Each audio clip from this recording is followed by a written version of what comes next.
사랑하는 나의 아버지, 이름 높여드립니다. 주의 나라 찬양 속에 임하시니 능력에 주께 찬송하네. 전능하신 하나님 찬양, 언제나 동일하신 주. 전능하신 하나님 찬양, 영원히 다스리네.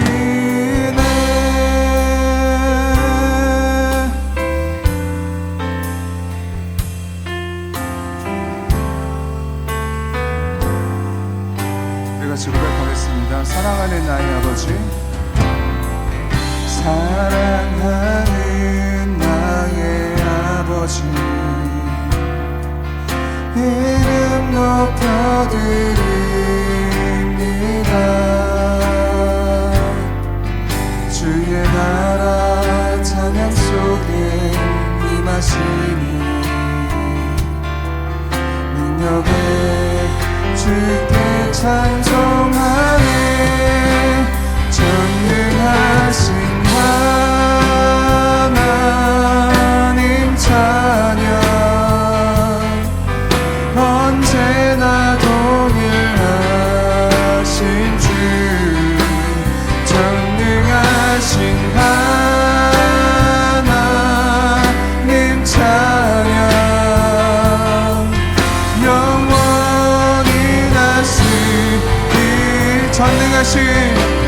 전능하신 하나님 찬양, 언제나 동일하신 주. 전능하신 하나님 찬양, 영원히 다스리. 우리 한 번 더 부르겠습니다. 전능하신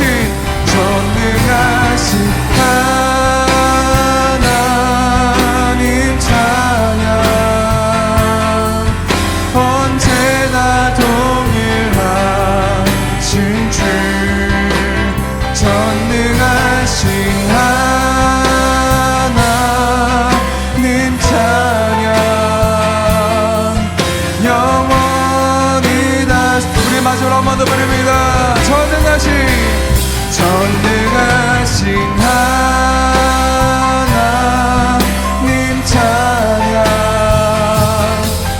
언제나 동일하신 주.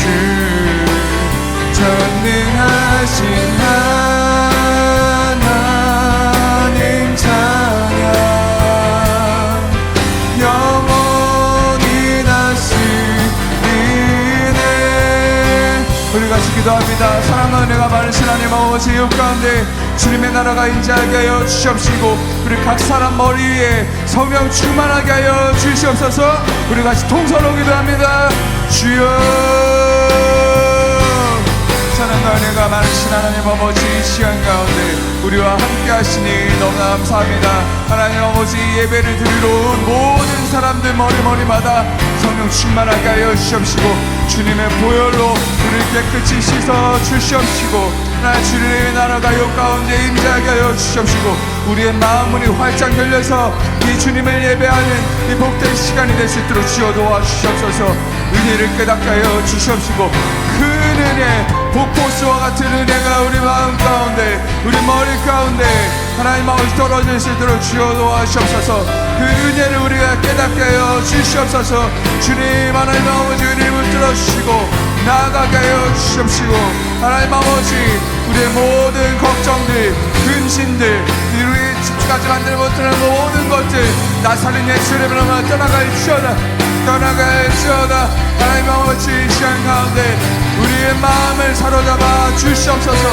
몸과 마음과 생각을 사로잡아 주시옵소서. 이 시간간에 주님 앞에 나아갈 수 있도록 주님 원합니다. 주님 도와주시옵소서. 사랑과 은혜가 많으신 하나님 아버지, 오늘도 이 예배 가운데로, 젊은 예배 가운데로 우리를 불러주시니 너무나 감사합니다. 하나님 아버지, 이 시간을 통해서 주님을 만나 뵙길 원하오니 주님 우리를 만나 주시옵시고, 우리 마음 가운데 모든 걱정과 근심을 떠나가게 하여 주시옵시고, 오로지 성령 충만함을 우리에게 허락하여 주시옵소서. 이 모든 말씀 살아계신 역사하신 예수님의 이름으로 기도드렸습니다. 아멘. 할렐루야. 우리 더욱더 큰 기쁨으로 찬양하시겠습니다.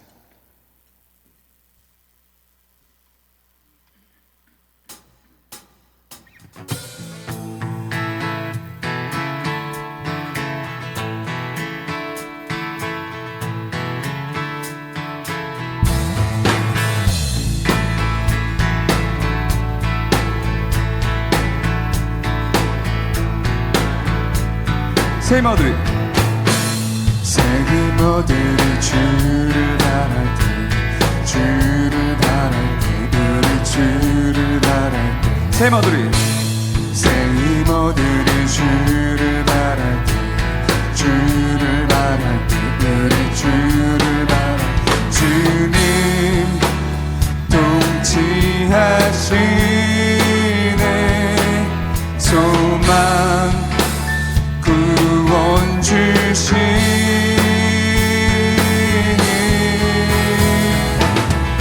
당신은 영원하신 주, 내 영원하신 주, 지치지 않으시는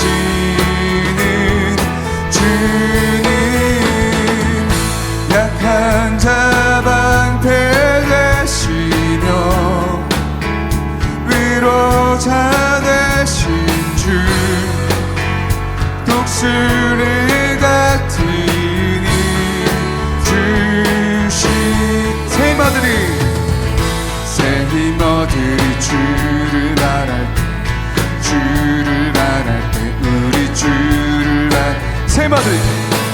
새 힘어들이 주를 바랄 때, 주를 바랄 때, 우리 주를 바랄 때. 주님 통치하시네. 소망 구원 주시니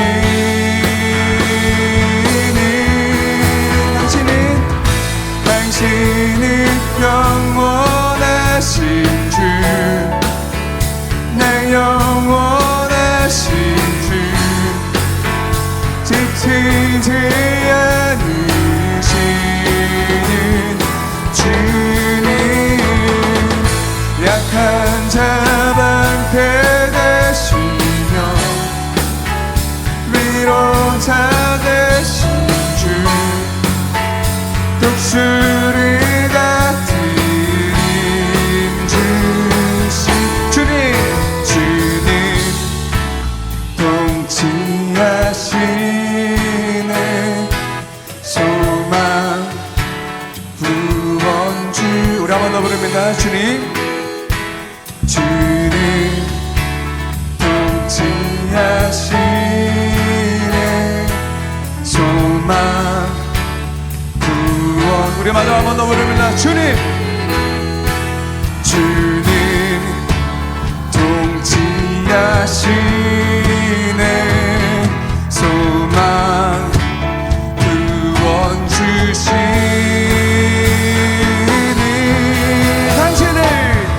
당신은 영원하신 주, 내 영원하신 주, 지치지 않으시는 주님, 약한 자 방패 되시며 위로자 되신 주, 독수리 같은 힘. 우리 같이 목소리로 고백합니다. 당신은 영원하신 주, 내 영원하신 주, 지치지 않으시는 주님, 약한 자 방패되시며 위로자 되신 주, 독수리 같으리.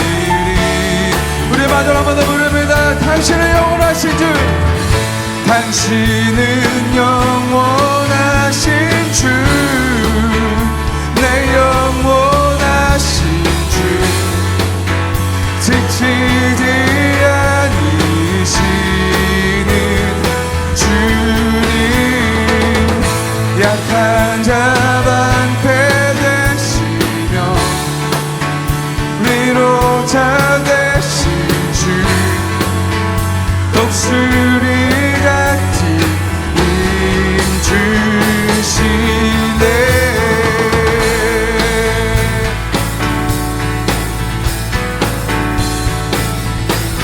이 모든 영광 주님께 올려드립니다. 할렐루야.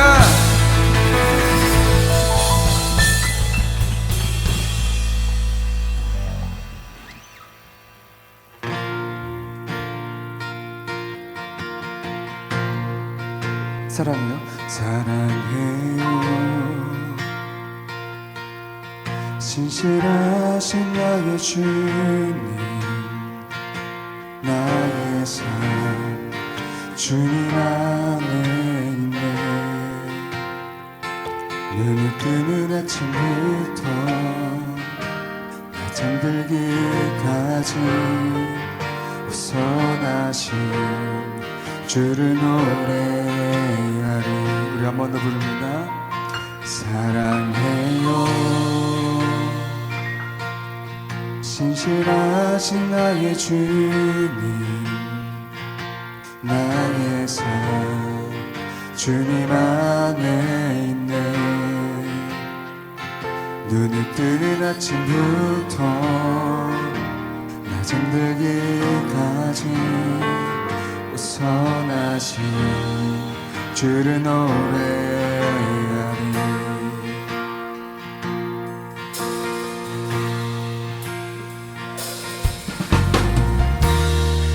신실하신 나의 주님,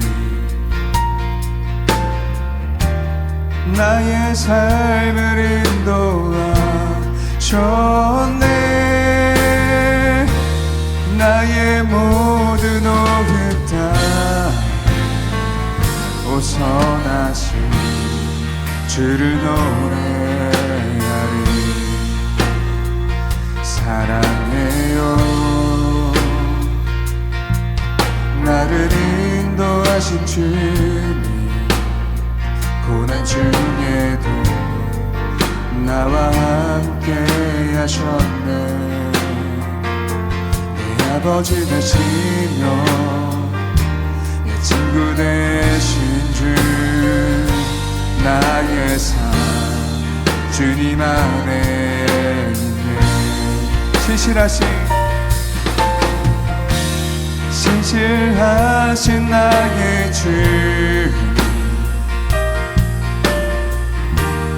나의 삶을 인도하셨네. 나의 모든 오급 다 우선하신 주를 노래하리. 우리 한 번 더 부릅니다. 사랑해요, 사랑해요, 나를 인도하신 주님, 고난 중에도 나와 함께 하셨네. 아버지 되시며 내 친구 되신 주, 나의 삶 주님 안에 있네. 신실하신 나의 주, 나의 삶을 인도하셨네.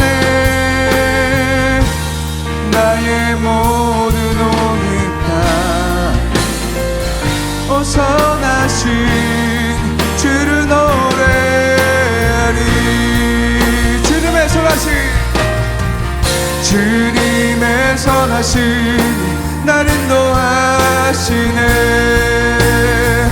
주님의 선하심이 날 지켜주시네. 주께 엎드려 나의 모든 삶 주님께 드리네. 주님의 선하심이 날 인도하시. 우리 한번 더 부릅니다. 주님의 선하심이 날 인도하시네. 주님의 선하심이 날 지켜주시네. 주께 엎드려 나의 모든 삶 주님께 드리네. 주님의 선하심이 날 인도하시네.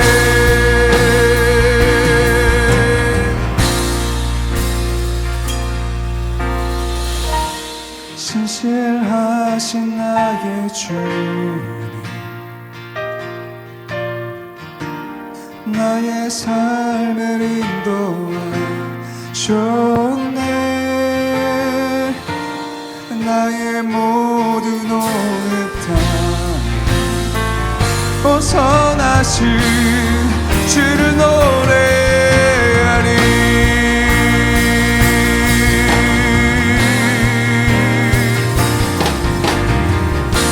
신실하신 나의 주, 나의 삶을 인도하셨네. 나의 모든 오늘 다 선하신 주를 노래하니. 신실하신 나의 주, 나의 삶을 인도하셨네. 나의 모든 오늘 다 선하신 주를 노래하니. 우리 같이 기도합니다. 할렐루야. 하나님 아버지, 우리를 이 가운데로 불러주시니 너무나 감사합니다. 우리에게 성령 충만함을 허락하여 주시옵시고 주님의 나라가 이 가운데 임재하게 하여 주시옵소서. 우리 같이 통성으로 기도합니다. 주여. 할렐루야. 하나님 아버지, 이 시간 가운데 사랑의 하나님, 은혜를 생각할 때 진심으로 감사를 드립니다. 오늘 저희 청년들이 주님 전에 나와 예배를 드리고자 모였사오니 주님 이 시간 임재하여 주셔서 찬양과 예배를 받아주시고 성령 충만한 은혜를 내려 주시옵소서. 그동안 저희는 아직도 젊기 때문에 하나님이 요청하시는 것보다는 육신의 소욕을 따라 살아온 날들이 많았고 자신의 건강과 지혜만을 믿으며 살아계신 하나님을 전적으로 인정하지 않는 교만한 삶을 살아왔음을 인정하며 이 시간 고백합니다. 은혜와 긍휼이 풍성하신 하나님께서 강팍한 우리의 마음을 녹여주시고 하나님의 뜻을 밝히 할 수 있는 영적인 지각력을 우리에게 허락하여 주시기를 원합니다. 우리의 힘으로만 살 수 없고 주님을 의지할 때 의미 있는 삶을 살 수 있음을 깨닫게 하여 주시옵소서. 사랑의 주님, 우리에게 아직 힘이 있고 비전이 있을 때에 하나님의 영광을 드러내는 삶을 살기를 원합니다. 젊음이 영원히 주어지지 않는 것임을 우리가 깊이 깨닫게 하시고 이 시간 하나님께 드리는 예배를 통하여 겸손히 자기를 내려놓고 하나님께서 우리를 통해서 이루기 원하시는 그 뜻을 발견할 수 있는 은혜를 허락하여 주시옵소서. 지금 저희 청년들은 학업으로 혹은 직장생활로 결혼의 문제로 또 군대에서 여러 가지 모양으로 항상 분주한 삶을 살아가고 있습니다. 혹시 세상 재미에 휩쓸려 죄악된 길로 걸어갈까 힘이 없는 되는 상황 속에 있사오니 능력의 주님께서 믿음의 전신갑주를 우리 청년들에게 입혀주시고 주님이 주시는 영원한 지혜를 따라 세상을 거슬러 올라가며 사는 강한 주님의 군사가 될 수 있도록 인도하여 주시옵소서. 하나님 아버지, 이제 저희 청년들을 긍휼히 여겨 주시기를 원합니다. 우리가 살아가는 이 시대에 빛과 수금의 사명을 다할 수 있도록 모든 청년들이 하나 되게 하시고 진정한 사랑의 예일교회의 공동체로서 주님의 손과 발이 되어 몸된 교회와 하나님 나라를 위해 충성할 때에 그리스도의 복음이 더욱 널리 전파될 수 있도록 은혜를 내려 주시옵소서. 특별히 청년 공동체를 섬기는 임원들에게 능력을 덮여 주셔서 그들이 계획하고 지나가는 모든 일들이 주님께서 기뻐하시고 하나님 나라를 더욱 든든히 세워가는 비전 있는 청년 공동체가 되게 하여 주시옵소서. 또한 2025년도를 새로 이끌어갈 일꾼들이 예일교회 청년 공동체가 날로 부욱 성장할 수 있도록 인도하여 주시옵소서. 사랑의 주님, 모든 청년들이 한마음으로 협력하여 목사님의 목회 목표와 방향을 따라 선을 이루어가며 복음으로 하나 되게 하여 주시옵소서. 세계 선교와 이웃을 돌아보는 일을 잘 감당하는 청년 공동체가 될 수 있도록 주님께서 은혜를 베풀어 주시옵소서. 오늘 예배를 드리기 위해 머리 숙인 저희 청년들을 붙잡아 주시고 그들이 계획하며 움직이는 모든 일들 가운데 주관하시고 섭리하셔서 하나님이 주신 새로운 꿈을 가지고 살아갈 때에 악한 마귀의 세력들이 방해하지 못하도록 역사해 주시고 하나님만이 영광 받으시는 귀한 삶이 되게 하여 주시옵소서. 이 시간 우리를 위하여 말씀을 증거하실 목사님을 능력의 손으로 붙드시고 저희 청년들이 주님을 위해서 더욱 성숙하게 다짐할 수 있는 계기가 되기를 바라면서 이 모든 말씀을 살아계신 주 예수 그리스도의 이름으로 기도드렸습니다. 우리 하나님 말씀을 같이 보도록 하겠습니다. 고린도후서 5장 13절로 17절의 말씀. 고린도후서 5장 13절로 17절의 말씀을 같이 보도록 하겠습니다. 우리 청년 공동체가 또 이렇게 또 결혼하신 분들도 많고 그래서 막 예배 가운데 빠지고 그러시기도 하는데도 또 열정적으로 또 전도하고 함께해서 너무 감사하고요. 또 이번 한 해도 또 새로워지는 그런 한 해가 되기를 바랍니다. 자, 우리 고린도후서 5장 13절로 17절 한 절씩 교도하겠습니다. 우리가 만일 미쳤어도 하나님을 위한 것이요 정신이 온전하여도 너희를 위한 것이니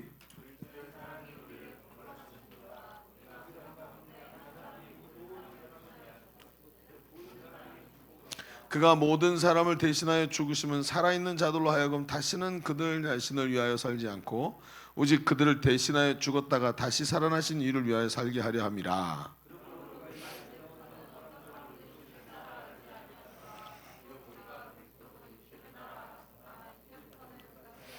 자, 함께 목 봅니다. 그런즉 누구든지 그리스도 안에 있으면 새로운 피조물이라.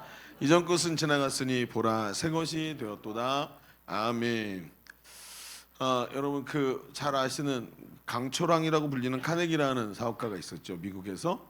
근데 이 카네기가 집무실에 자기가 일하는 이 사무실에 자기 사무실에 들어가면 사람들이 이렇게 늘 궁금해하는 그림이 하나 있었다 그래요. 그 그림이 뭐냐면 바닷가에 배가 있는 그림인데 그 배가 물 위로 쫙 가르면서 멋지게 물 위를 스치듯이 쫙 날려가는 그런 모습이 아니고 배 한 척이 모래톱에 탁 걸려서 옆으로 탁 기울어져 있는 거예요. 물이 빠진 모래톱에 걸려서.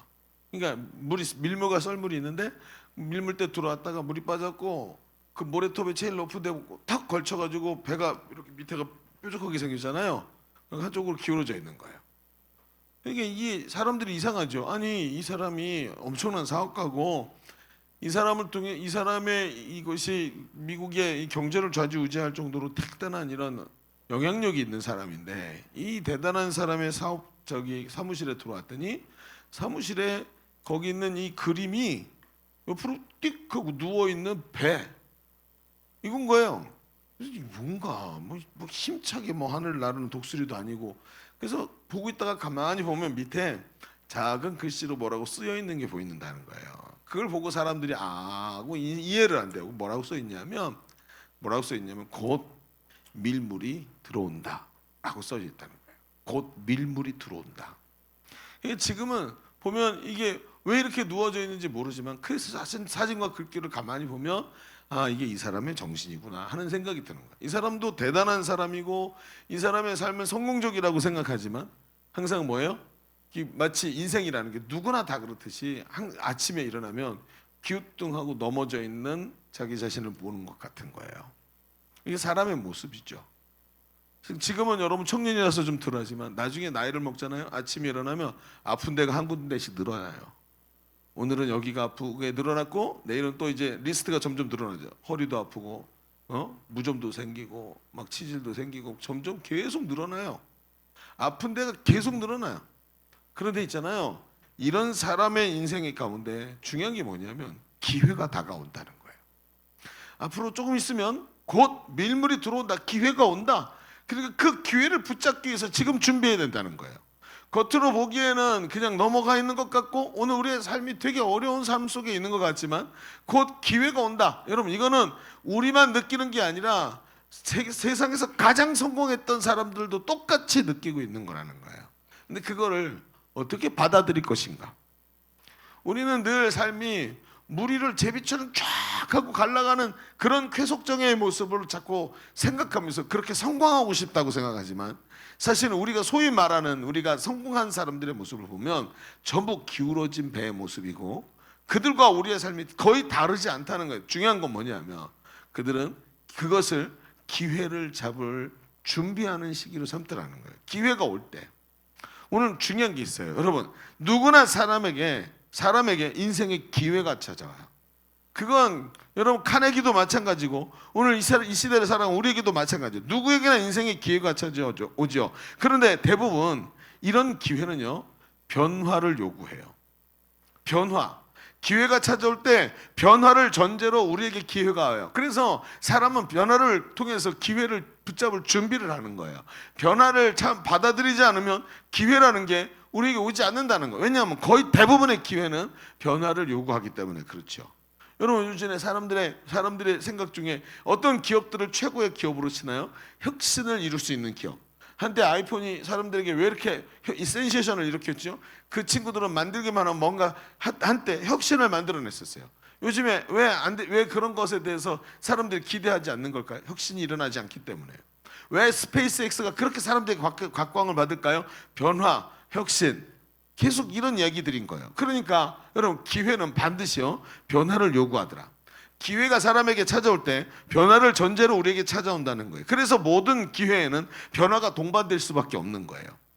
변화라는 주제를 받아들이면 인생은 기회의 날개를 달게 되는 거예요. 그러나 당신이 지금 나의 삶에 무엇인가 새로운 일이 일어나야 한다고 생각하면서도 가만히 있다면 변화를 향해 나가지 않는다면 그 변화는 그 기회는 나와 아무 상관도 없는 것이 돼버리고 마는 거예요. 여러분 뭘 느끼고 있나요? 당신은 지금 당신의 삶에 뭔가 새로운 일이 일어나야만 할 때라고 느끼고 있나요? 그렇다면 지금까지 살아온 것을 되짚어보고 지금 어느 자리에 서야 되냐면 당신을 바꾸는 변화의 자리에 서야 되는 거예요.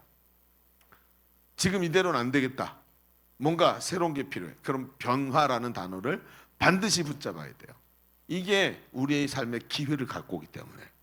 그렇다면 여러분 이런 생각이 들죠. 나는 그럼 어떤 변화가 일어나야 할까?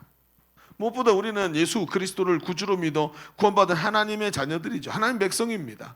예수를 믿는다는 것은 엄청난 변화를 의미합니다. 예수를 구주로 영접할 때 그 순간 성령께서 우리 가운데 들어오시고 이 안이 성령이 거하시는 성전이 되는 거예요. 그래서 여기 하나님 나라는 여기 있다 저기 있다 할 것이 아니라 하나님이 통치하시는 하나님의 나라는 여기 있는 거예요. 그래서 예수를 구주로 영접할 때 성령님이 들어오시고 그분의 인도하심을 받는데 사람은 이때 변화가 일어나는 것입니다.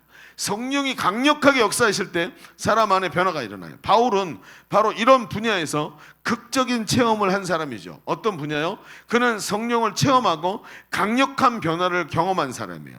그가 심지어 눈에서 비늘 같은 것이 뚝 떨어지면서 그의 인생이 완전히 뒤집어 엎이는 것을 경험했고 그 변화가 바울의 인생에 엄청난 기회를 가져다 주었다는 것을 우리는 부인할 수가 없어요. 그렇다면 오늘 그리스도인으로 이 땅에 살아가면서 이 변화가 일어난다는 것은 무엇보다 모든 변화와 기회의 주인이 되시는 하나님 앞에서의 변화가 되어야 되는 거예요. 성경에 보니까 빠른 경주자라고 선착하는 것이 아니고 그냥 빨리 뛴다고 먼저 도착하는 게 아니고 유력자라고 힘 있는 자라고 재물을 더 얻는 게 아니더라.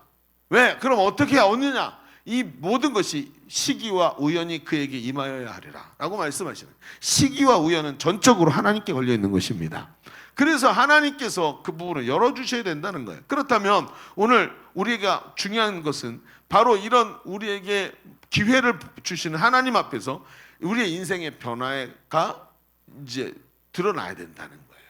한번 봅시다. 그러면 오늘 우리는 그리스도인으로서 구원의 은혜를 체험하고 변화를 요구받는 자리에 서 있는 것입니다. 나는 오늘 어떤 변화를 통해 어떤 자리에 서기를 하나님께서 원하실까? 오늘 나의 인생에는 분명히 하나님께서 기회를 주시는데 변화를 요구하신다는 얘기가 되잖아요. 그러면 어떤 모습으로 하나님 앞에서 서야 될 것인가 하고 우리 자신을 좀 깊이 들여다볼 수 있는 그런 말씀이 되기를 바랍니다. 자, 주보를 펼쳐보십시오. 주보를 3면을 펼쳐보면 오늘 말씀의 제목은 기회와 변화 이렇게 써보고, 기회와 변화라고 해놓고 두 가지 얘기를 해봅시다. 자, 첫 번째, 그럼 우리는 이런 생각할 수 있어요. 무엇이 변해야 되는가? 자, 변화된 그리스도인은요, 인생의 목적이 달라진 사람들이에요. 써보십시다. 인생의 목적이 달라진 사람이다.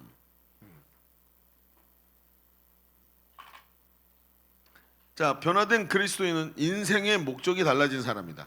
자, 어떤 티피컬한 이야기라고 생각이 되지만 한번 봅시다. 우리가 읽은 말씀은 우리가 아주 좋아하는 구절을 포함하고 있죠. 17절에 그런즉 누구든지 그리스도 안에 있으면 새로운 피조물이라 이전 것은 지나갔으니 보라 새 것이 되었도다. 이런 말씀이 써져 있죠. 그런데 그 말씀 구절에서 앞으로 쭉 가서 오늘 우리가 읽은 말씀을 보니까 와, 뭐 이런 얘기가 다 있지. 이게 무슨 뜻이지? 읽어도 이해가 잘 안 되는 얘기가 쭉 나와 있어요.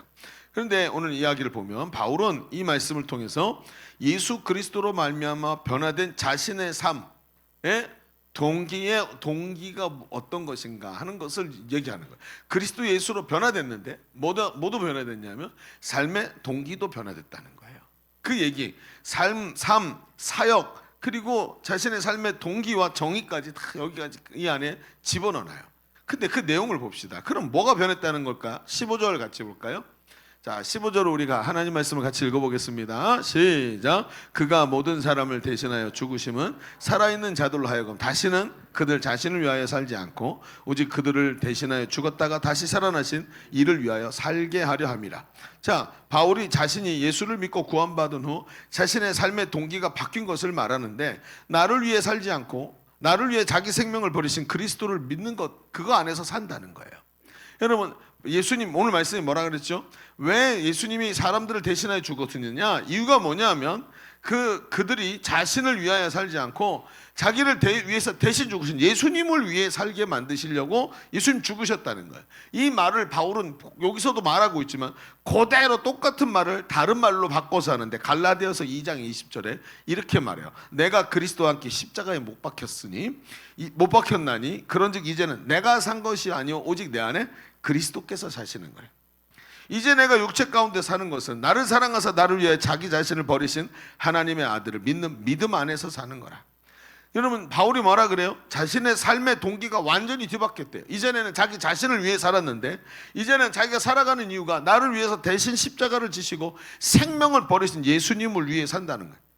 여러분, 그러면서 뭐라 그러냐면 심지어 바울은 자신의 변화가 얼마나 강력했는지를 말하는데 오늘 우리가 읽은 말씀의 17절 마지막 절이죠. 그런즉 누구든지 그리스도 안에 있으면 새로운 피조물이라 이전 것은 지나갔으니 보라 새 것이 되었도다. 바로 이 대목이 이런 의미예요. 무슨 의미요? 그러니까 나는 완전히 새로워졌다는 거예요.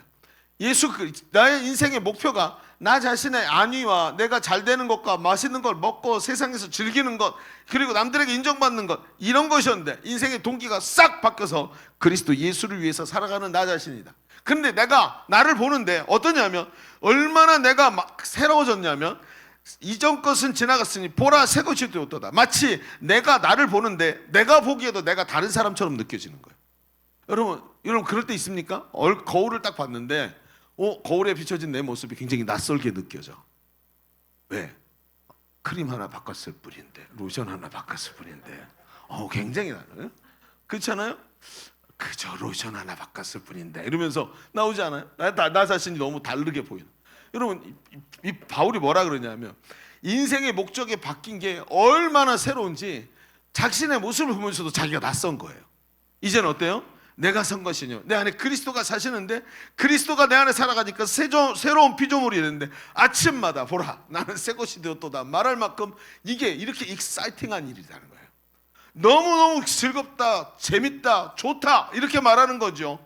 여러분 이런 바울의 말을 종합해 보면 어떤 변화가 일어났는지가 보이는데 제가 쭉 한번 읽어볼게요. 오늘 성경 읽었던 말씀들을 그들 자신 위해 살지 않고 오직 그들을 대신하여 죽었다가 다시 살아나신 이를 위해 살게 한대요. 그런즉 이제 내가 산 것이요 오직 내 안에 그리스도께서 사시는 것이래요. 그리스도 안에 있으면 새로운 피조물이라 이전 것은 지나갔으니 보라 새 것이 되었도다. 이런 이야기들을 하나로 쫙 묶으니까 뭐가 돼요? 내 삶의 동기가 그리스도 예수로 바뀌었다라는 거예요. 이것을 옛사람의 죽음을 선포하는 일종의 거듭남이라고 표현할 수 있는 거예요. 그럼 우리는 세례를 주죠. 사람이 세례를 줄 때 보면 그 세례의 모습이 어떠냐면 물에 들어가서 내가 너에게 예수의 이름으로 세례를 주노라 하고 사람을 물에다 푹 잠그죠. 그렇게 하고 벌떡 일어나 꼬르륵 하고 잠궈서 다시 일어나는 거예요. 거기에는 의미가 있어요. 그게 뭐냐면 들어갈 때 물로 씻어서 깨끗하게 된 새 사람이 나온다는 뜻이고 옛사람이 물에 들어갈 때 죽고 다시 일어날 때 새 사람이 되어서 일어난다라는 의미가 있는 거예요. 그 속에. 근데 우린 장로교는 그걸 어떻게 하죠? 물에다 찍어서 머리에다가 물을 얹는 거예요. 근데 왜 이렇게 하냐면 여러분 잘 생각해야 돼요. 물속에 쏙 담그는 게 굉장히 거룩하고 경건해 보이죠. 근데 사람이 육신을 입고 있어서 눈으로 보는 걸 보고 착각을 해요. 물에 집어넣어서 씻으면 깨끗해진다. 아니죠. 세례 받아야 구원받는 건가요, 여러분? 아니에요. 구원받았기에 세례는 표시로 내가 마치 계급장을 달듯이 표시로 하는 거예요. 여러분 무엇으로 깨끗하게 씻음 받죠? 예수님의 십자가 보혈로 죄 씻음 받는 줄로 믿습니다. 이게 자꾸 왜곡이 되는 거예요.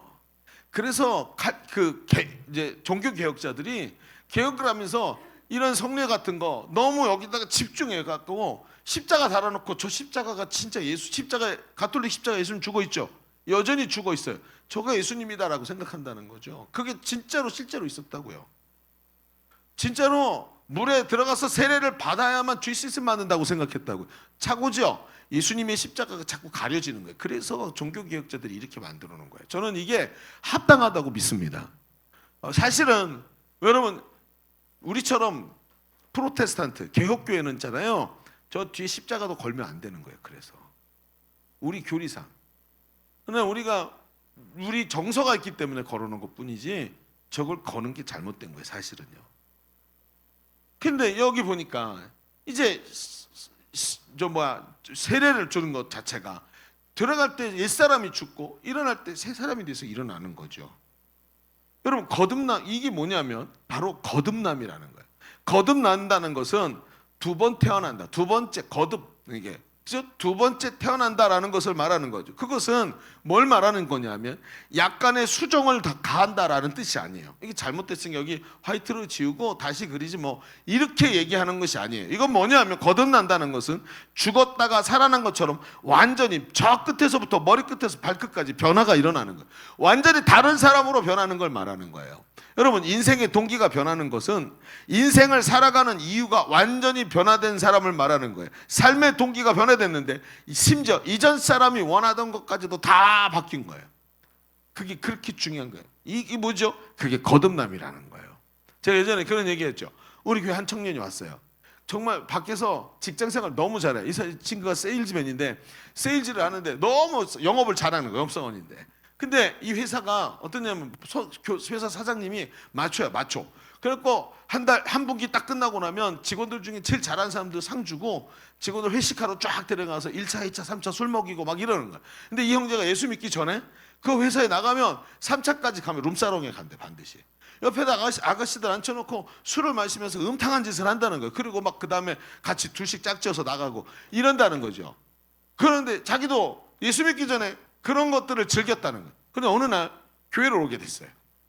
여기서 와가지고 행복 모임에서 복음을 듣고, 그리고는 양육 훈련을 받으면서 사람이 점점 예수 그리스도의 십자가 복음 이 안에 들어가는 거예요. 여러분, 우리 교회 그 사람이 이 얘기를 아무한테도 안 했었기 때문에 우리는 그 형제가 이렇게 살아온 걸 전혀 몰랐어요.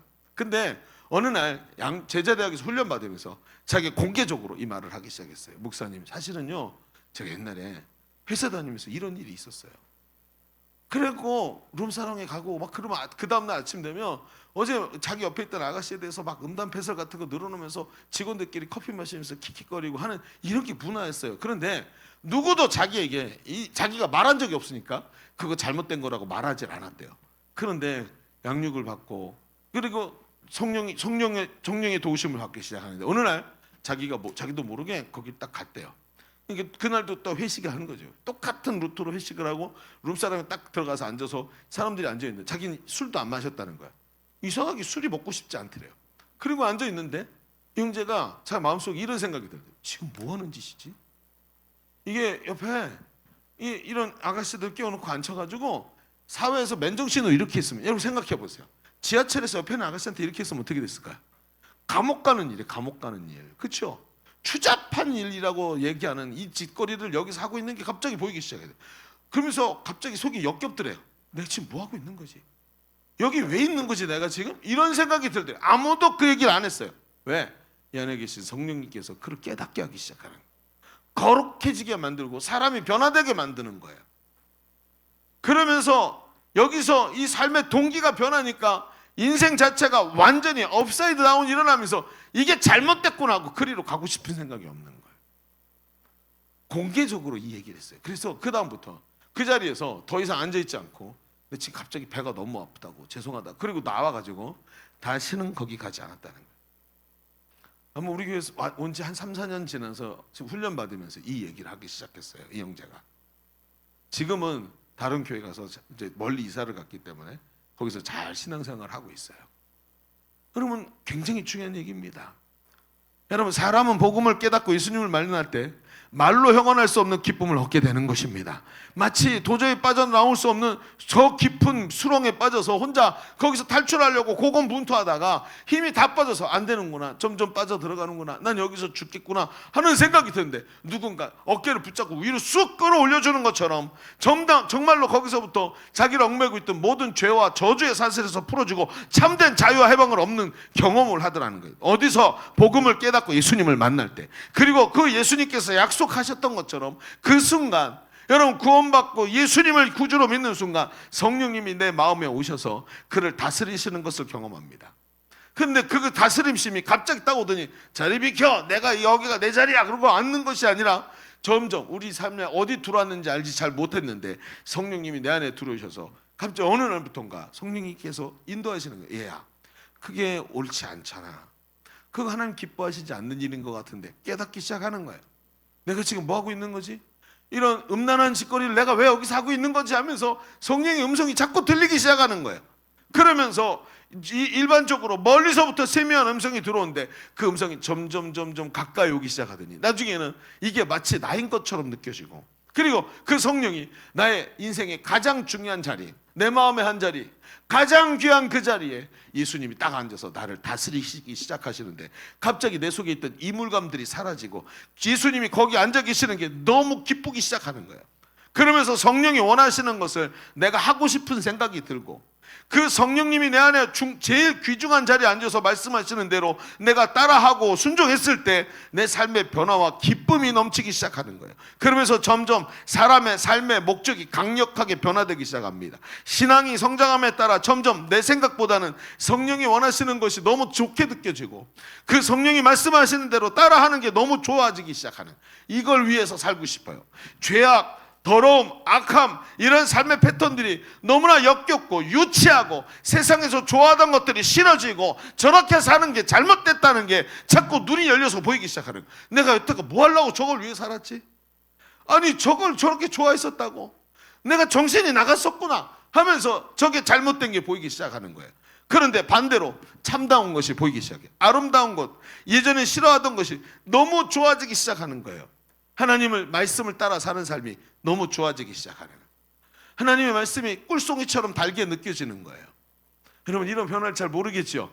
저도 여러분 청년 때 전혀 몰랐어요.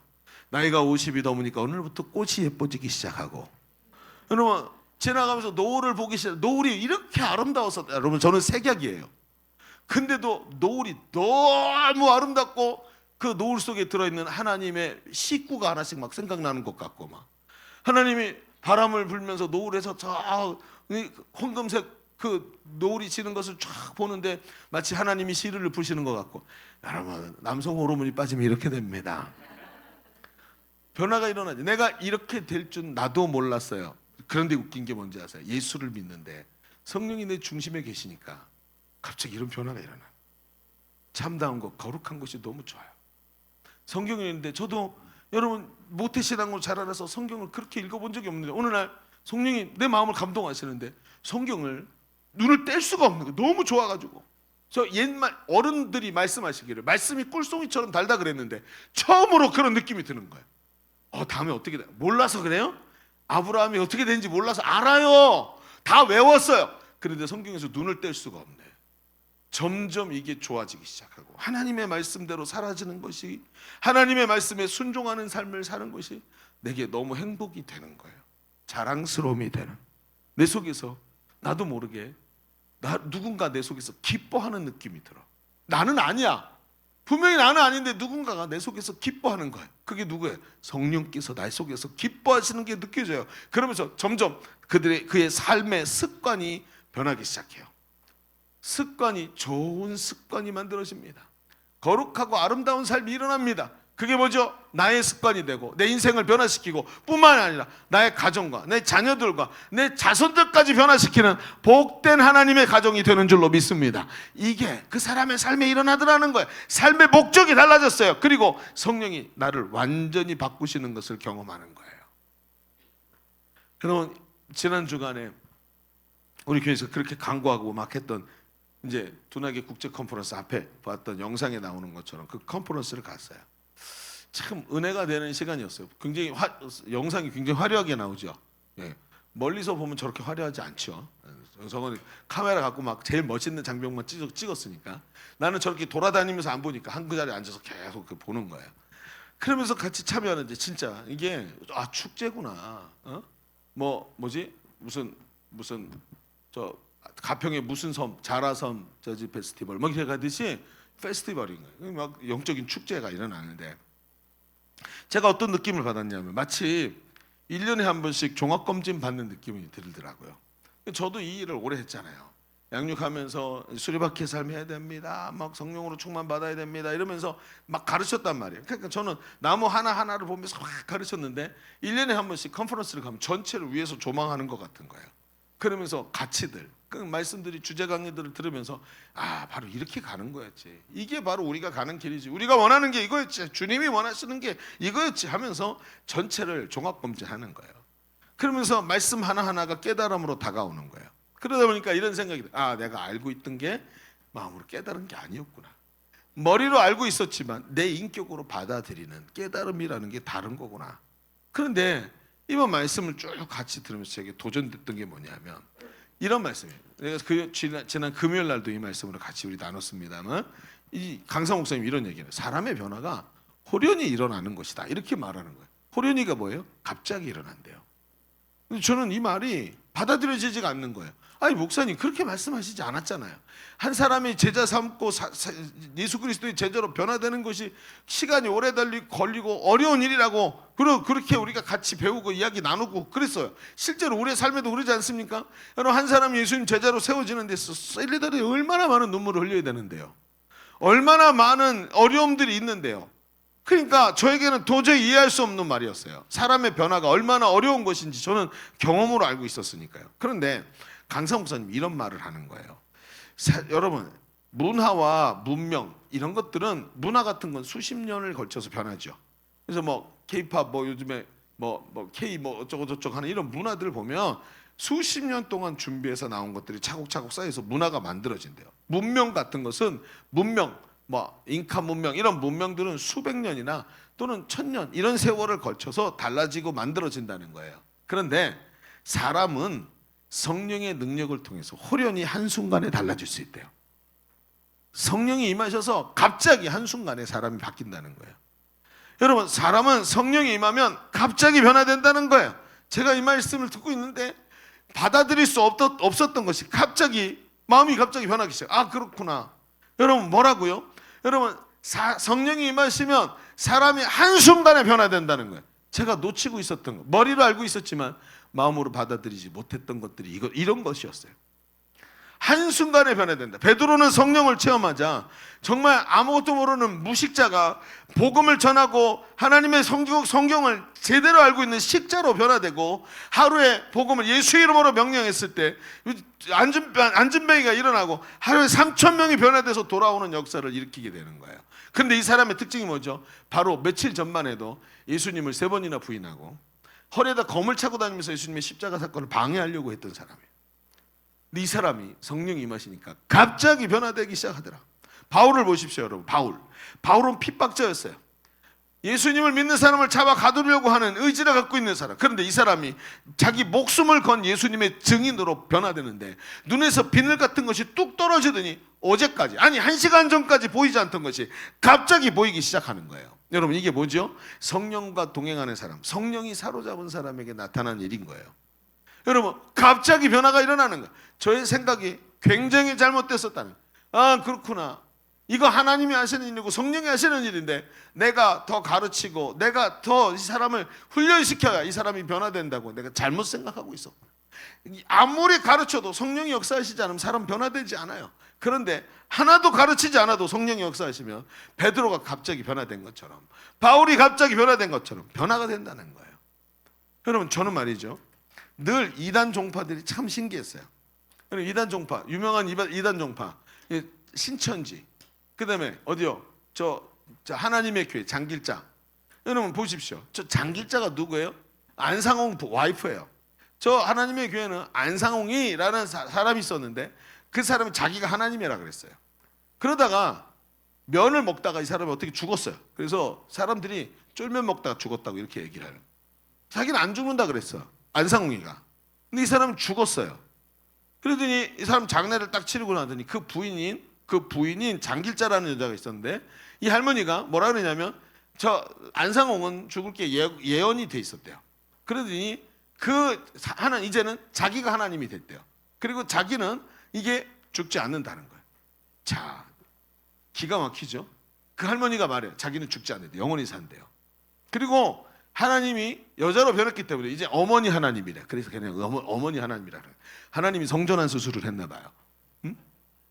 그러면서 자기가 하나님이래. 기가 막힌 건 뭔지 아세요? 거기 있는 수많은 사람들이 그걸 믿어. 그 말을. 여러분, 신기하죠? 도대체 어떻게 가르쳤길래 저렇게 사람이 세뇌가 됐을까? 나는 설교를 수천 편을 해도 사람들이 변화되지 않는데 저 사람들은 어떻게 돼? 창수 형제, 제가 앞으로 설교를 100편 하면 창수 형제가 담임 목사님을 하나님이라고 믿을까 안 믿을까? 절대로 안 믿겠죠. 수학한 심령이 와가지고 안 바뀌어. 어떻게 쟤네는 저게 변할까? 저걸 믿고 있단 말이야? 저게 어떻게 저렇게 돼? 심지어 여러분, 이건 약과예요. 여러분, 신천지 이만희가 뭐라 했는지 아세요? 자기가 보혜사래. 보혜사가 누구예요? 성령님이시잖아요. 자기 육신을 입고 똥 싸고 밥 먹고 다 하잖아. 근데 지가 성령이래, 보혜사래. 이게 뭐하는? 그런데 웃긴 건 그 인간들이 그걸 믿더라는 거죠. 도대체 이게 어떻게 된 거예요? 저 정신 나간 거 아니야? 막 이렇게 생각을 했어요. 근데 여러분, 디모데전서 4장 1절에 딱 써 있어요. 이렇게 된다고. 같이 볼까요? 자, 읽어봅시다. 시작. 그러나 성령이 밝히 말씀하시기를 후일에 어떤 사람들이 믿음에서 떠나 미혹하는 영과 귀신의 가르침을 따르리라. 왜 이 사람들이 그걸 믿는 줄 아시겠어요? 귀신이에요. 귀신 역사라는 거예요. 미혹하는 귀신이 사람들 뒤에서 이 사람의 이성을 마비시키고 그걸 믿도록 만드는 미혹하는 귀신의 역사라는 거예요. 미혹의 영이 사람을 속이고 있다는 거예요. 그렇죠. 이 말씀을 듣는데 사람이 성령이 임하시면 호련히 한순간에 변화된다 그러는데 갑자기 이게 딱 떠오르면서 제 마음에 깨달음이 오기 시작하는 거예요. 아, 그렇지. 저 이단들도 사실은 뒤에 귀신이 있어서 저러는 거 아니야. 귀신이 저 일을 하잖아요. 여러분, 이거 실제로 있었던 일이에요. 어떤 일이 있었냐면요, 그 옛날에 문선명, 통일교 문선명이 우리나라에서 이만희보다도 더 강력했을 때가 있었어요. 문선명은 죽었잖아 지금은. 근데 이 통일교에 그때 어떤 전도사님이, 신학교 다닌 전도사님이 성령을 충만히 받고, 문선명도 예수 믿고 구원받아야 된다, 저 사람에게 복음 전할 사람이 필요하다, 너무 강력하게 감동이 와서 문선명을 찾아갔대요. 비서실에 가서 좀 만납시다. 안 만나주더라는 거죠. 그러지 말고 하나님 보내서 왔습니다 하고 얘기하니까 이제 비서가 이제 얘기를 한 거예요. 문선명이 뜩 나오더래요. 나오더니 뜩 보더니 기도 몇 시간 안 하고 왔네. 아니 기도 그거밖에 안 하고 와서 나랑 얘기할 수 있겠어? 당신 나 지금 설득하러 왔다며. 영적으로 아주 빈약한데 저 기도실에 들어가서 기도 좀 더 하고 나와. 그러면 1시간만 더 하면 내가 만나줄게. 이렇게 얘기를 했대요. 그랬고 이 전도사님이 내가 좀 역발이 떨어졌구나. 그러고 기도하러 훅 들어간 거야. 들어가서 1시간을 막 퉁퉁 기도하고 탁 나왔어. 문선명을 딱 만났는데 그 앞에 딱 서더니 무릎을 딱 꿇고 절을 하더니 문 총재님 당신이 나의 하나님이십니다 하고 딱 바뀌더래요. 싫어요 이거는. 이게 귀신의 역사라서 보이는 거예요. 귀신의 역사. 그런데 여러분 생각해 보세요. 그렇지. 저급하고 하등한 귀신도 저 사람들을 저렇게 미혹하는데, 그런데 저 귀신과는, 잡귀신과는 비교도 할 수 없는 바로 삼위일체 중에 그 삼위이신 예수 그리스도의 영이신 성령이 지금 우리 안에 와 계시는데, 하나님 자신이 영으로 우리 가운데 와 계시고 여기를 성전 삼고 하나님이 거하시는데 성령이 모든 것을 변하게 하시지 못하겠는가? 하물며 저 잡귀신도 사람을 홀리는데 성령이 나를 사로잡으시면 완전히 변화되는 것이 아니냔 말이에요. 성령이 거듭나게 하시고 충만하게 성령이 임하시면 다른 사람이 될 줄로 믿습니다. 이걸 우리는 수도 없이 많이 봤단 말이에요. 행복 모임에서 복음을 듣고는 사람이 변화되는 걸 우리는 많이 봤다는 거예요. 그런데 그걸 보니까 내가 가르치고 설득해서 변화가 일어나는 것이 아니라 진리의 영이신 성령이 오시면 너 진리를 알지니 진리가 너희를 자유케 하리라. 진리의 영이신 성령이 오셔서 깨닫게 하시면 설명이 없어도 사람이 죄와 사망의 법에서 생명의 성령의 법으로 넘어가더라는 거야. 여러분 사람 변화되는 줄로 믿습니다. 설명할 수 없는 변화가 일어나는 것을 우리는 많이 봤단 말이에요. 120명의 제자들이 오순절 날에 예수님이 명령하신 대로 오직 기도하며 기다리라라는 말씀 때문에 그 다락방에 모여서 오로지 기도에만 힘썼다. 이게 성경 기록에 오로지 기도에만 힘썼다. 먹고 마시는 것도 중요하지 않고 예수님이 기다리라 하셨기 때문에 성령을 받기에 오로지 기도에만 힘썼는데, 그때 성령의 옷이 불같이 오시고 성령과 이 사람들이 동행하기 시작하자 베드로가 역사를 일으키고 예루살렘에서 하루에 3,000명이 돌아오고 5,000명이 돌아오는 역사가 일어나더라는 거예요. 아 그렇구나. 제가 그날 가서 컨퍼런스를 하는데 보통 우리 교회가 가면 이런 생각이 있어. 사람들이 여기 지금 여러 교회가 모였는데 제일 많이 온 교회 1번 풍성한 교회, 2번 어느 교회, 3번 어느 교회 할 때 거기 예일교회가 5손가락 안에 항상 들어갔어요. 한 40명씩 가면 보통 40몇 명씩 갔으니까. 그러면 우리가 자리를 찾으면 여기 한 꽉 차고 막 그랬었단 말이야. 아멘 그러면 늘 그놈의 큰 소리랑 맨날 경쟁했잖아. 아멘 소리 누가 더 큰가 막 이런. 그리고 막 갖고 들어갈 때 줄 누가 먼저 섰나. 그 애들이 큰 숲 애들이 4시에 나와요. 그랬더니 얘네 3시 반에 뛰어나가서 줄 서고 있고 막 이랬었다고. 그런데 이번에 20명밖에 안 갔어요. 막 가자고 막 소리 지르지 않았으니까 그리고 가실 분들만 가면 되지 하고 생각하고 20명 갔는데, 그래서 조금 서운한 마음도 있었어요. 여러분 얼굴이 다 떠오르면서 이것들이 안 오고 말이야 막 그러면서 막 이렇게 생각이 들었는데, 어쨌든 20명이 딱 거기 앉아 있는데 제가 이런 생각이 들어요. 그렇지. 여기 있는 20명만 변화돼도, 여기 있는 20명만 성령이 충만하면, 그렇게 변화되면 이 몇 사람만 성령과 동행해도 이 하나님께서 이 부천시를 우리에게 맡기신다. 그럼 아멘. 그렇습니다 여러분. 사람이 한 번에 변화되는 거예요. 중요한 게 뭐죠? 인생의 목적이 변해야 돼요. 성령이 복음을 깨닫게 하시고 내 안에 변화의 영으로 임하실 때 역사가 일어난단 말이에요. 그렇죠 여러분. 그렇습니다. 인생의 목적을 변화시키시는 성령으로 충만해야 될 줄로 믿습니다. 그래서 변화된 그리스도인은 사람의 힘으로 살지 않아요. 삶을 내가 보는 패러다임이, 삶을 향한 패러다임, 인간 인생이 뭐냐라는 패러다임이 다르더라는 거예요. 인생의 목적이 변해버렸다는 거예요. 모든 것을 하나님께 맡겨드리고 살아요. 그러니까 어때요? 하나님께서 하시도록 하나님께 내어드리고 맡겨드리니까 어떤 결과가 나와도 상관없어. 내 뜻대로 안 돼도 괜찮아. 왜? 하나님이 나보다 나를 더 사랑하시는 분이 내가 원하는 길이 아니더라도 하나님의 뜻 가운데 더 좋은 길로 인도하실 것을 우리는 확신하기 때문에 그게 성령 안에 있는 사람들이 가지게 되는 생각들이에요. 그러니까 인생의 목적이 내가 인생의 목적을 세운다고 그 뜻대로 되지도 않지만 내가 세우지 않아도 하나님께서 나를 향한 계획을 가지고 더 하나님의 그 선하신 뜻대로 지금도 우리를 인도하고 계시는 줄로 믿습니다. 그래서 성령님께 사로잡힌 삶이 돼야 되는 거예요. 자, 우리 첫 번째 얘기를 좀 정리해 볼까요? 우리 지금까지 기회가 항상 우리에게 찾아오는 기회는 변화를 요구하고 변화가 기회의 필수 요소라는 이야기를 하면서 하나님 앞에서 변화가 무엇인지를 살펴봤어요. 변화는 인생의 목적이 달라지는 것입니다. 그것은 성령이 오셔서 사람을 호련히 변화시킬 때 인생의 목적이 휙 뒤집히게 되고 육신을 위해 사는 삶이 아니라 성령으로 거듭나서 그리스도를 위해 사는 삶으로 변화되는 거예요. 그 삶은 나는 없어지고 뭐 나의 인생을 얻고 맨날 그냥 거지처럼 살면서 그게 아니죠. 하나님께서 나를 통해서 하시고자 하는 일들을 이루어 가시면서 나보다 나를 더 사랑하시는 하나님께서 항상 우리를 인도하시고 성령 안에서 승리케 하실 줄로 믿습니다. 자, 그런데 이런 말씀을 준비하면서 제가 이런 생각이 들어요. 아, 그렇지. 역시 아멘 아멘 하면서 말씀을 준비했어요. 그러면서 이런 생각이 들어요. 설교를 여기서 마쳐도 되지 않을까? 뭐 두 번째, 세 번째 얘기 안 해도 될 것 같아요. 워낙에 정확하고 명확한 얘기니까 하고 생각이 됐어요. 네, 여러분 설교가 여기서 맞춰질까요? 안 맞춰질까요?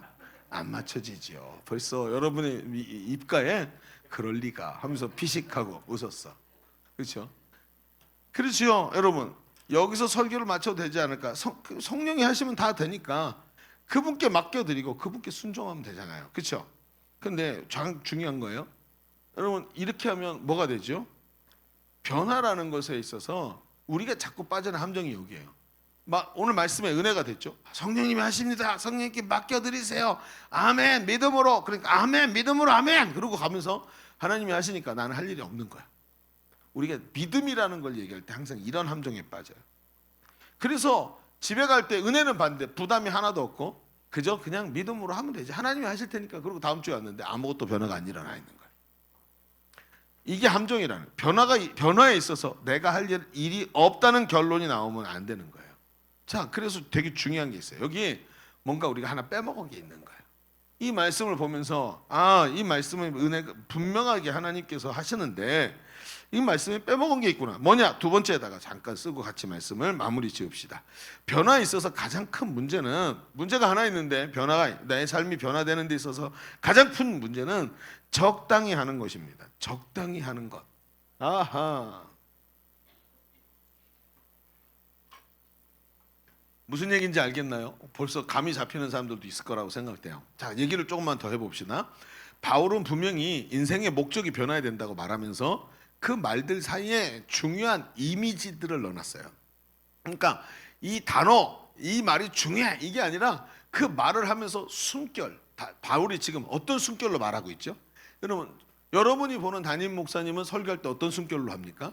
고래 숨결로 하죠. 헉헉거리면서.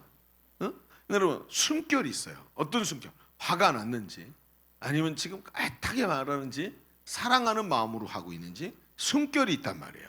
이 말들 사이에 넣어둔 숨결을 찾아야 되는 거예요. 자, 한번 얘기 들어봅시다. 13절 볼까요? 13절. 자, 같이 읽어보겠습니다. 시작. 우리가 만일 미쳤어도 하나님 위한 것이요 정신이 온전하여도 너희를 교회를 위한 것이니. 여러분 보십시오. 바울은 자신이 미쳤어도 하나님을 위한 것이고 온전해도 너희 즉 교회를 위한 것이라고 아주 극단적인 어투로 말을 해요. 그렇죠? 여러분, 단순히 표현이 극단적인 걸까요? 그렇지 않죠. 바울이 워낙에 아주 철두철미하고 아주 깐깐한 사람이었다고 생각은 되지만 그것 때문에 극단적인 표현을 쓰고 있는 것은 아니라는 거예요. 왜 그럼 이렇게 말하고 있을까요? 그 다다음 절인 15절을 한번 보세요. 15절은 진짜 바울의 숨결을 느낄 수 있어야 돼요. 같이 한번 읽어볼까요? 자, 시작. 그가 모든 사람을 위하여 대신하여 죽으심은 살아있는 자들로 하여금 다시는 그들을 자신을 위하여 살지 않고 오직 그들을 대신하여 죽었다가 다시 살아나신 이를 위해 살게 하려 함이라. 여러분, 이 내용이 뭐죠? 내용보다 더 중요한 게 있어요. 바울은 저렇게 극단적인 표현을 쓴 이유가 뭐냐면 예수님께서도 그렇게 하셨기 때문이라는 거예요. 어떻게 해요? 예수님도 우리가 변화되는 일을 위해서, 우리가 구원받는 일을 위해서 자기 생명까지 대신 내어주시기까지, 죽기까지 이 일을 감당하셨대요. 예수님은 지금 진심이에요. 그렇죠? 얼만큼 진심이죠? 자기 생명을 내어주실 만큼 진심이에요. 궁서체로 쓰고 있어요. 궁서체로. 필기체가 아니고 궁서체로 제대로 쓰고 있단 말이죠. 여러분, 제가 시키는 대로 한번 해보세요. 지금 딱 제가 시작하면 3초 만에 여러분에게 있어서 가장 중요한 사람, 이 사람은 내가 무엇과도 바꿀 수 없다 하는 사람을 한 사람 딱 찾아보세요. 시작. 1초, 2초, 3초. 자, 잡았죠? 그 사람을 머리에 딱, 부부끼리 앉은 사람 조심해야 돼요. 말하시면 안 돼, 서로. 누구라고?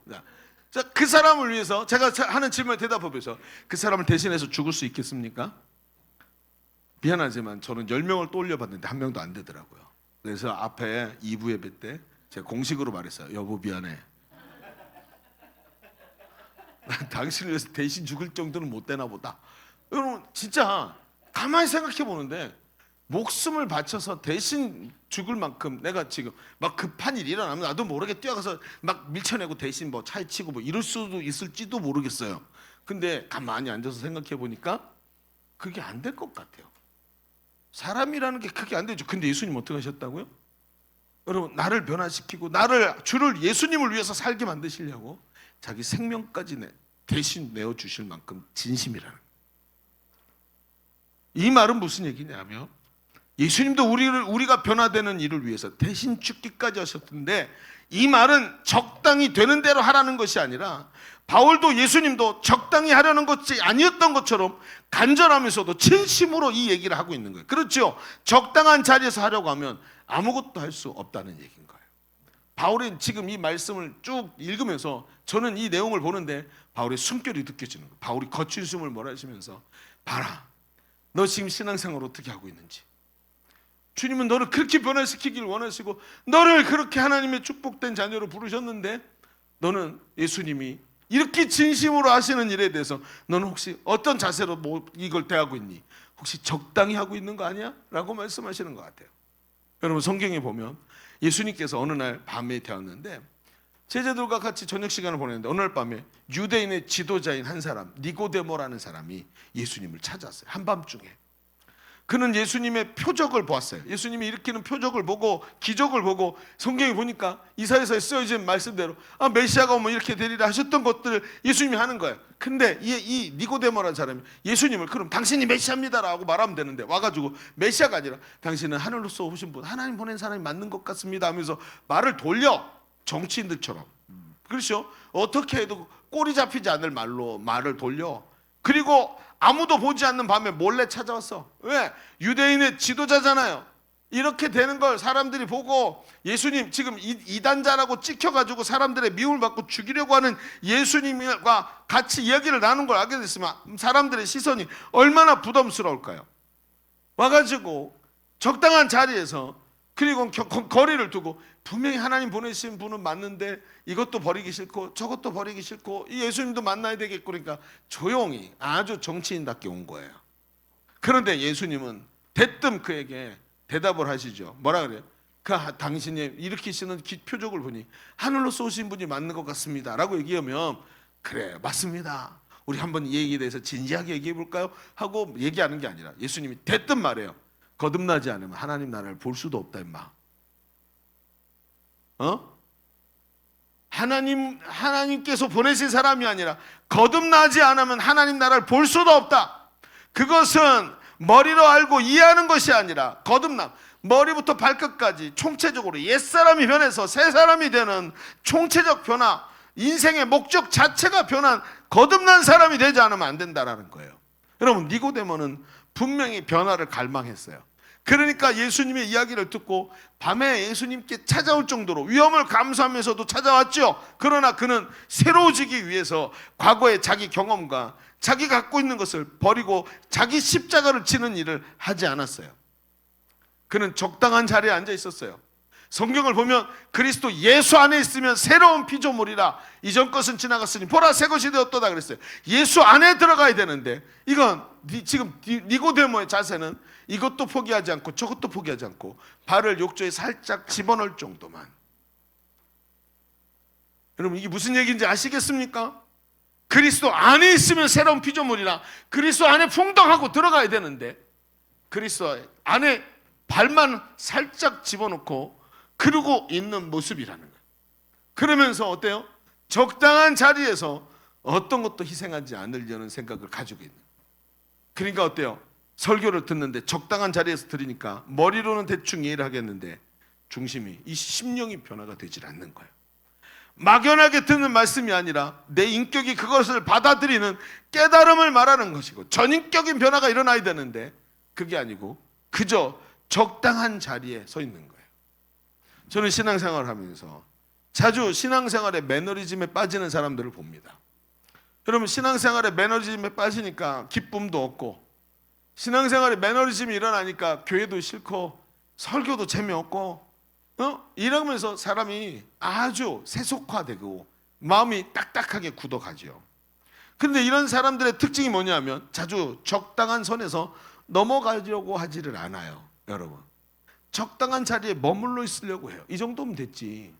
뭘 더 바래? 이 정도면 됐지. 여러분 이런 사람 있죠. 예수 구원의 문제 때문에 예수님께 찾아왔던 부자 청년 관원이 있습니다. 이 사람은 예수님의 말씀을 듣다가 심령이 굉장히 도전을 받습니다. 근데 변화로 나가지 못하고 적당한 자리를 생각하고 있다가 예수님께 왔어요. 근데 예수님 말씀하시죠. 내가 가서 율법을 행하라. 자, 예수님 제가 어떻게 구원을 받겠습니까? 가서 율법을 행하라. 그거 어렸을 때부터 다 지켰습니다. 그래? 한 가지 더 부족한 게 있구나. 그게 뭡니까? 네 재산을 팔아서 다른 사람들에게 나눠주고 나를 쫓으라. 그러면 하늘의 보화가 내게 있으리라. 그 재산 말고 하늘의 재산을 가지라는 거. 자, 예수님께서 정확하게 얘기를 해주셨어요. 근데 이 사람이 어떻죠? 행동이 어떻죠? 그 얘기를 듣고 근심해서 돌아갔다. 다시는 오지 않았어요. 왜? 이것도 못 놓고 저것도 못 놓고 순종으로 대답하지 못해. 왜? 또 다른 적당한 자리를 찾고 있었기 때문에. 또 다른 적당한 자리를 찾으려고 예수님께 나왔어요. 전인격적 변화가 아니라 적당한 자리를 찾으려고 하는 거였어요. 그러니 어떻습니까? 여러분 베드로를 보십시오. 배와 그물을 버려두고 예수를 따르니라. 적당한 자리가 아니에요. 세관에 있던 셀이 마태를 보십시오. 마태는 그 자리에서 세관을 다 집어 던지고 그 철밥통 수많은 수입들을 다 집어 던지고 예수를 따르고 다시는 세관으로 돌아가지 않습니다. 직장을 버리란 말이 아닙니다. 적당한 자리를 찾는 것을 멈추라는 얘기입니다. 적당한 신앙생활을 유지해 오다 보니까 그게 몸에 배어버렸어요. 제가 앞에도 컨퍼런스 얘기를 했습니다. 제가 요즘에 많은 깨달음이 오기 시작했어요. 이번 컨퍼런스도 그랬어요. 저는 지난 20년 동안 제 두날개 프로세스를 제가 아무것도 모르는 상태에서 배워가지고 그것을 적용하면서 20년이나 우리 교회에서 제자 양육을 했어요. 그러면서 이 두날개와 설교를 가지고 PhD 박사학위까지 받았어요. 두날개와 설교를 가지고 제가 이런 생각을 했어요. 나는 이제 뭔가 좀 알고 있는 사람인 것 같다. 이 주제에 대해서 말하면 막힘없이 누군가에게도 설명해 줄 수 있고 누구든 가르쳐 줄 수 있을 것 같다. 왜? 이거 가지고 별의별 짓을 다 했으니까 못할 게 뭐가 있겠습니까? 박사학위 논문까지 썼는데 그렇게 생각을 했어요. 나는 뭔가 알고 있다. 그러나 여러분 20년이나 반복해서 들었던 말씀에 깨달음이 올 때 비로소 느껴지기 시작했어요. 내가 막연하게 말씀을 듣고 있었구나. 막연하게. 무슨 얘기입니까? 적당한 자리에서 머리로 알고 이해한 것을 깨달음이라고 착각하고 있었구나. 그래서 늘 적당한 자리에 서 있었으니 늘 당연히 매너리즘에 빠질 수밖에 없었던 거예요. 여러분 적당한 자리, 부담 없는 자리, 여러분의 신앙생활을 매너리즘으로 끌고 들어갑니다. 에스키모들이 그 북극에서 추운 그 북극에서 사나운 늑대를 잡는 아주 손쉬운 방법이 있다고 하죠. 어떻게 잡느냐면 총을 들고 가서 총으로 쏴서 그렇게 늑대를 잡기가 어려워요. 때를 지어 다니고 워낙에 빨리 움직이니까. 그래서 어떻게 하냐면 창 있죠. 날카로운 창을 끝에 날을 날카롭게 갑니다. 그리고 그 여러 개의 창에다가 동물의 피를 발라서 여기저기다 꼽아 놓는 거예요. 거꾸로. 그러면 그 눈 위에 쿡쿡 꼽혀가지고 들어가는 그 날카로운 창에 끝에 피가 묻어 있죠. 동물의 피를 묻혔으니까 그 냄새를 맡고 이 늑대들이 피 냄새를 맡고 모여듭니다. 그리고 그 창 끝을 핥기 시작하죠. 배가 고픈 늑대들이 피 냄새를 맡고 와서 창을 핥는데 핥다 보면 창 끝이 굉장히 차겠죠. 그럼 심지어 입술 같은 거 이게 찬데 이렇게 되면 붙어서 안 떨어지죠. 어떻게 얼마나 착한. 그러니까 그거 하다가 이렇게 저렇게 하다가 나중에 어떻게 되냐면 혀가 얼지요. 감각이 없어지겠죠. 쭉 하는데 혀가 감각이 없다가 이렇게 하다가 어떻게 되냐면 창에 혀를 베는 거예요.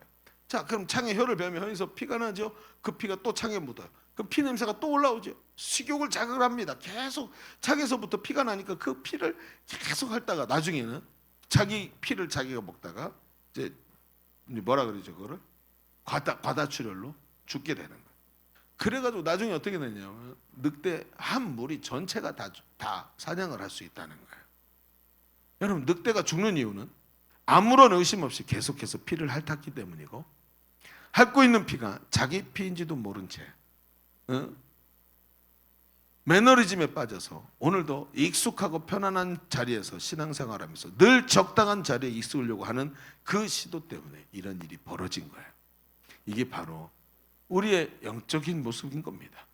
아무리 하나님께서 말씀하셔도 내 귀에는 들리지 않아요. 저 사람은 은혜를 받는 것 같고 저 사람은 새로워지는 것 같은데 내 귀에는 들리지 않고 설교가 식상하게 느껴지는 거예요. 이렇게 되면 인생의 목적이 달라져도, 아무리 달라져도 안 되는 거예요. 내가 할 일은 더 이상 없어요.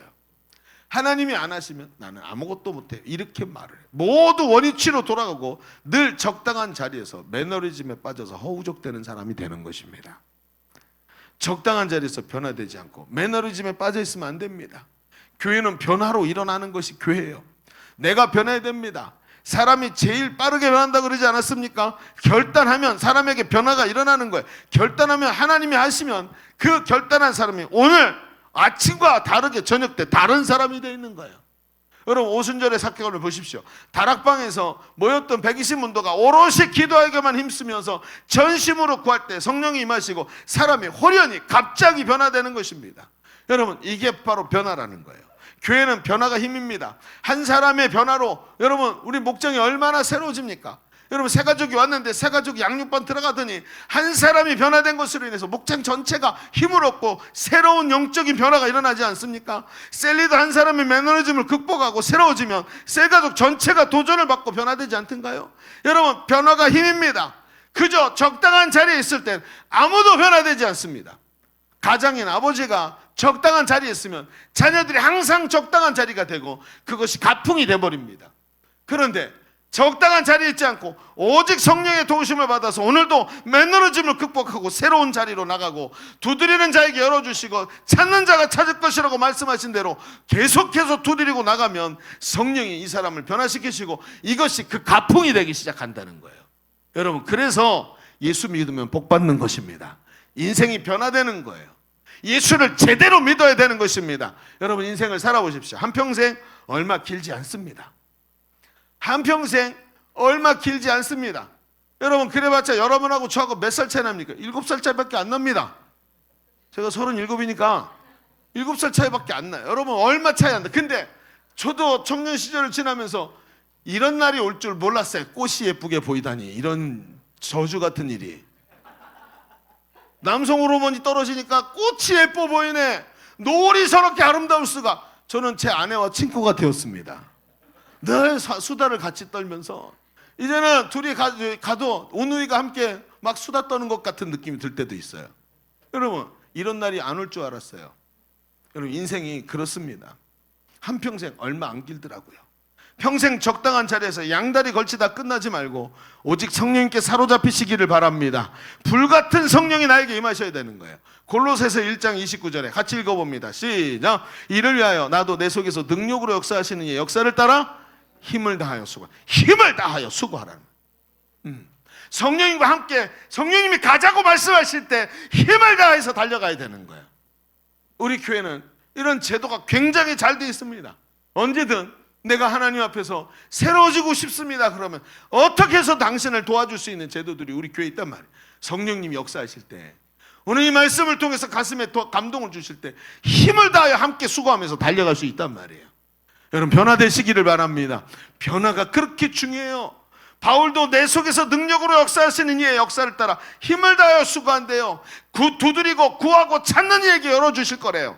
여러분, 그렇습니다. 가만히 있으면 안 되는 거예요. 여러분, 앞에 시작할 때 인생의 기회는 변화가 반드시 동반돼야 된다 그랬습니다. 변화 없는 기회는 없어요. 그렇습니다. 그 변화는 적당한 자리에 머무는 것이 아니라 이전 것이 지나가고 새 것이 되는 거듭남이 되어야 하는 거예요. 여러분, 흑인 노예 해방 운동을 했던 영국인이 있었어요. 영국의 흑인 노예 해방 운동이 미국보다 한참 앞서 있는 거 여러분 알고 계십니까? 그런데 그 해방 운동을 한 사람이 누구냐면 윌리엄 윌버포스라는 사람이었어요. 이 사람이 흑인 노예를 해방하자 그러니까 이 당시 국가 주 수입원이 이 노예 판매업이었는데 나라가 난리가 났죠. 막 근데 이거 하는 말이 틀린 말이 하나도 없고 성경에 맞췄고 막 얘기를 하니까 사람들이 이 사람 얼마나 싫은지 나중에는 막 살해 위협에 막 암살 시도까지 있었어요. 그게 윌리엄 윌버포스가 그래도 굴하지 않고 끝까지 이야기를 했어요. 그러면서 어느 날 의회에서 절규에 가까운 연설을 하고 윌리엄 윌버포스가 마지막에 이런 말을 했습니다. 여러분, 당신은 제가 오늘 한 이 말을 외면할 수도 있을 것입니다. 못 들은 척 외면할 수 있을 것입니다. 그러나 나는 몰랐다고 말할 수 없는 사람이 되었습니다. 그렇죠? 왜요? 왜 나는 몰랐다고 말할 수 없게 됐죠? 내가 얘기했으니까. 나중에 하나님 앞에 섰을 때 하나님 저 몰랐어요 라고 말할 수 없게 됐다는, 지금 여러분이 그렇게 됐어요. 내가 말했거든. 우리 목사님이 함정을 파놓고 드디어 다 들려줬어. 그죠? 말 몰랐다고 말할 수 없게 됐다. 여러분 성장하십시오. 아멘. 적당한 자리 잊지 마세요. 그게 제일 큰 저주예요. 적당한 자리 잊지 마세요. 그게 제일 큰 저주예요. 하나님 앞에 서세요. 그리고 우리가 이렇게 말해야 돼요. 나는 이미 돌아갈 수 없는 강을 건넜다. 돌아갈 수 없는 강을 건넜어요. 다시는 뒤로 못 가요. 그러면 앞으로 가야 돼요. 변화되어야 합니다.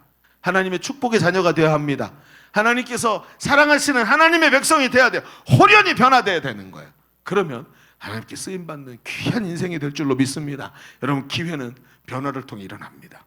그 기회가 여러분의 인생 전체를 변화시키기를 주의 이름으로 축원합니다. 축원합니다. 우리 같이 기도하십시다. 오늘 말씀의 은혜를 붙잡으세요. 지금 주시는 감동을 붙잡고 하나님 변화되기를 원합니다. 하나님 이렇게 은혜 주시니 오늘 이 붙잡고 기도하기는 그런 시간이 되기를 원합니다. 우리 같이 주님 한번 외치고 기도합시다.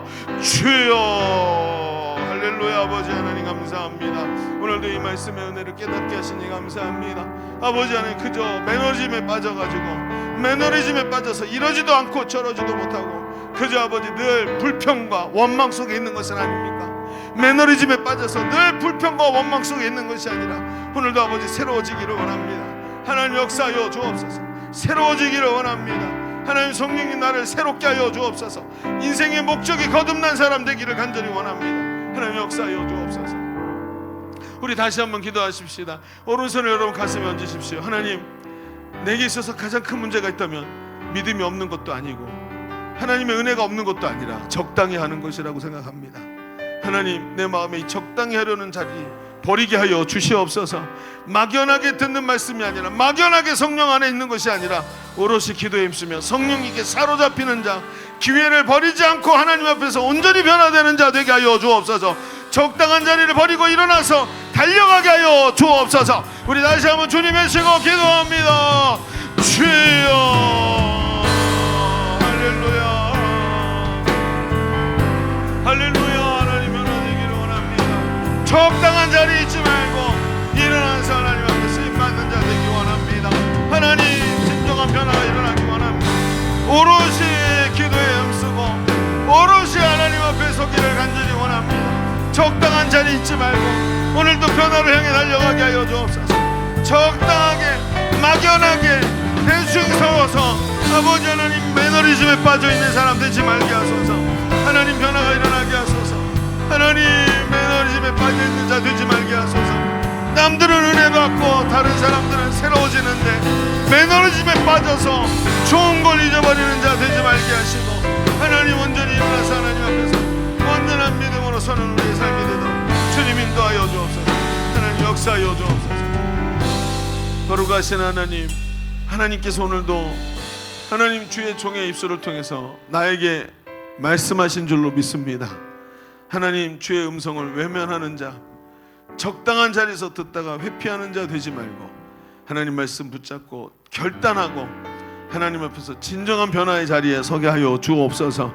하나님 기회가 날마다 오는 것이 아니라는 것을 알게 하시고 진정으로 하나님이 진심으로 예수님이 십자가까지 지시면서 주신 이 귀한 은혜를 내 것으로 삼는 자 되게 하여 주옵소서.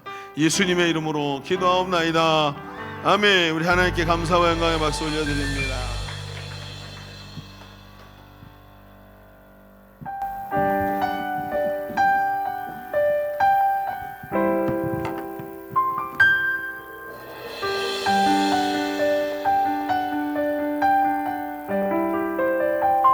아버지 사랑, 아버지 사랑 내가 노래해.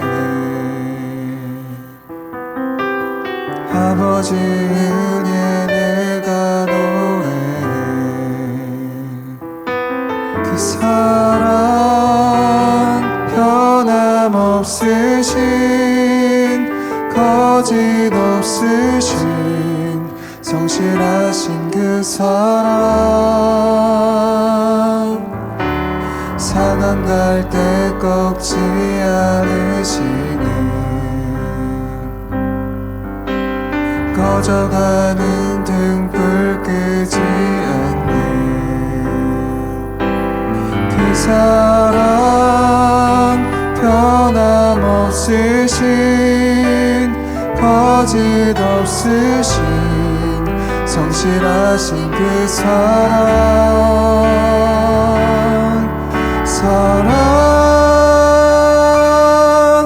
그 사랑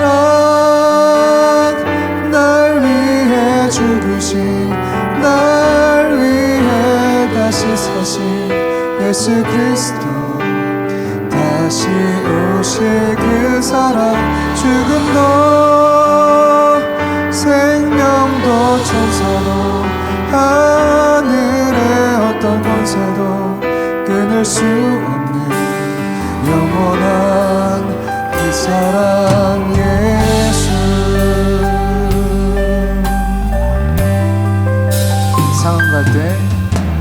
상한 갈 때 꺾지 않으시네 꺼져가는 등불 끄지 않는 그 사랑 변함없으신 거짓 없으신 성실하신 그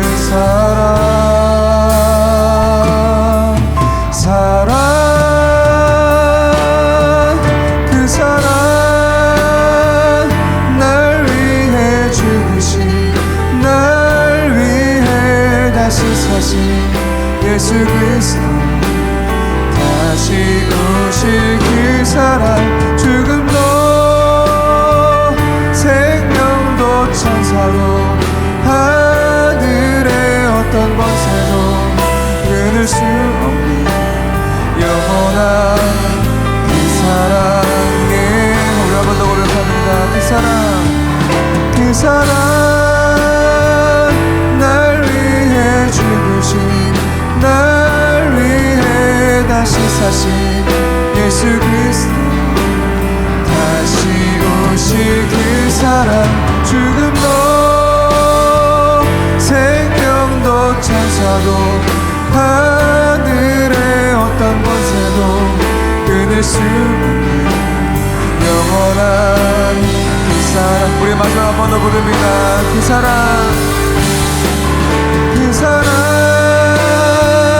날 위해 죽으신 날 위해 다시 사신 예수 그리스도 다시 오실 그 사랑 죽음도 생명도 천사도 하늘의 어떤 권세도 끊을 수 없는 영원한 그 사랑 예수 이 모든 영광 주님께 올려드립니다. 자, 기도하겠습니다. 하나님 감사합니다. 오늘도 귀한 말씀 붙잡고 삶의 현장으로 돌아가려고 합니다. 하나님께서 말씀이 현실이 되고 말씀이 내 속에서 나와 싸워서 말씀이 이기는 시간이 되게 하여 주옵소서. 하나님 앞에 이렇게 예배하면서 예물을 올려드린 손길들이 있습니다. 하나님의 주권을 인정했고 내가 주님의 소유이고 주님의 종입니다 하며 주님 앞에 무릎을 꿇고 보좌의 하나님께 예물을 드렸습니다. 하나님 예물을 받으시고 주인 되시어서 저들의 삶 위에 하나님의 한없는 축복으로 채워 주시옵소서. 하나님, 새 시대가 어둡고 참 악합니다. 어디로 가야 될지 빛이 보이지 않는 시대, 하나님께서 빛이 되어 주시어서 우리 젊은이들의 삶을 안내하여 주시옵시고 평생의 주님과 동행하며 궁핍하지 않고 어려움 당하지 아니하고 오히려 하나님 앞에 승리하는 삶이 되도록 축복하시고 예물 위에 기름 부어 주옵소서. 한 주간의 삶도 하나님 함께 하시고 늘 말씀 붙잡고 삶의 현장에서 주와 동행하는 승리한 삶 되게 하여 주옵소서. 감사드리며 이제는 우리 구주 예수 그리스도의 은혜와 아버지 하나님의 지극하시고 만극하신 사랑하심과 성령님이 내주하시고 교통하시고 함께 하시는 은혜가 오늘 모여 예배하는 모든 젊은이들 머리 위에, 저들의 삶과 미래 위에, 손으로 하는 일들 위에, 계획하고 기도하는 것들 위에 이제로부터 영원토록 함께 거하시기를 간절히 축원하옵나이다. 아멘.